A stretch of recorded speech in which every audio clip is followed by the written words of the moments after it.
If you are studying for your B2 or C1 exams, look at the essay on screen. Every time the writer needs to connect an event to a reason, they rely on the exact same phrase, das passiert weil. On C1 marking rubrics, range of expression is a specific category worth a significant portion of your grade. Even if your logic is sound, repeating the same basic connector prevents you from hitting the lexical variety required to pass an advanced evaluation. Today, we are going to look at 5 specific verbs and structures that move your writing past simple causal links and into high-level academic German. To use these effectively, you only need 2 things: a grasp of standard subject-verb-object order and a working knowledge of the accusative and dative cases. Mastering advanced German requires demonstrating structural variety, ensuring your text flows with the precision expected in a professional or academic setting. We'll start with the most direct verb for expressing a causal link, verursachen, meaning to cause. The structure follows a linear path. The subject is the cause, followed by the verb, and the effect is placed in the accusative case. Before drafting, take a moment to isolate the specific cause from the resulting effect. If the cause is der starke Verkehr, the heavy traffic, and the effect is eine hohe Luftverschmutzung, high air pollution, the sentence becomes der starke Verkehr verursacht eine hohe Luftverschmutzung. Our second verb is auslösen, or to trigger. It's used when an event sparks a sudden consequence, such as a debate or a crisis. This verb is highly effective, but it contains a grammatical requirement that many learners overlook during the pressure of an exam. Auslösen is a separable verb. In the present tense, that prefix aus must break off and move to the very end of the clause. For example, die Entscheidung löst heftige Kritik aus. This verb pairs naturally with nouns describing reactions. Use it when discussing how a news report triggers a discussion, or how a change in policy triggers a conflict.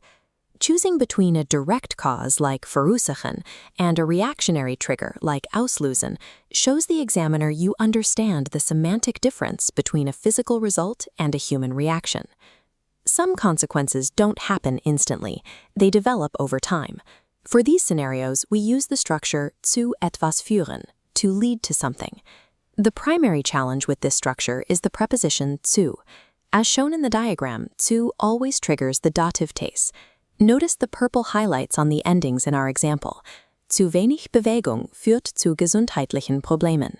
For the most formal settings, like a thesis or a professional report, we use bewirken, which means to bring about or to produce an effect. This verb creates a highly sophisticated tone.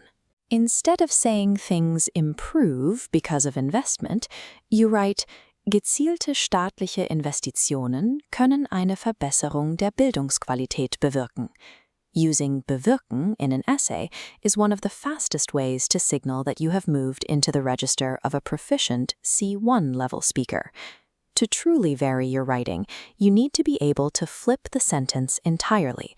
This brings us to our final structure, auf etwas zurückführen sein. In this structure, the logic is reversed. You state the effect first, then point back to the cause using the preposition auf and the accusative case. We can link the shortage of skilled workers back to demographic shifts by saying, der Fachkräftemangel ist auf den demografischen Wandel zurückzuführen. Let's apply these verbs to a basic sentence. Many people have stress because they work too much. Viele Menschen haben Stress, weil sie zu viel arbeiten. We can use verursachen to create a direct link. Eine hohe Arbeitsbelastung kann erheblichen Stress verursachen. We can use führen zu to describe outcomes. Eine hohe Arbeitsbelastung kann zu erheblichem Stress führen. Or we can use the reverse flow to focus on the stress itself. Erheblicher Stress ist auf eine hohe Arbeitsbelastung zurückzuführen. Having these 5 options allows you to adapt your sentence structure to fit the specific rhythm and nuance of your argument. When we compare the 2 essays, the difference is clear. By replacing the repetitive weil loops with the verbs we've learned, the text on the right demonstrates the advanced grammatical range required for a top score. You now have the linguistic range needed to express complex causal relationships with the sophistication expected at the C1 level. I have a final challenge for you. Try to translate the following idea into German. Lack of movement makes people sick. Use one of our 5 new verbs, write your sentence in the comments, and I will give you feedback on your structure. Advanced language learning isn't just about learning more words. It's about mastering the structures that allow you to articulate your thoughts with clarity and variety.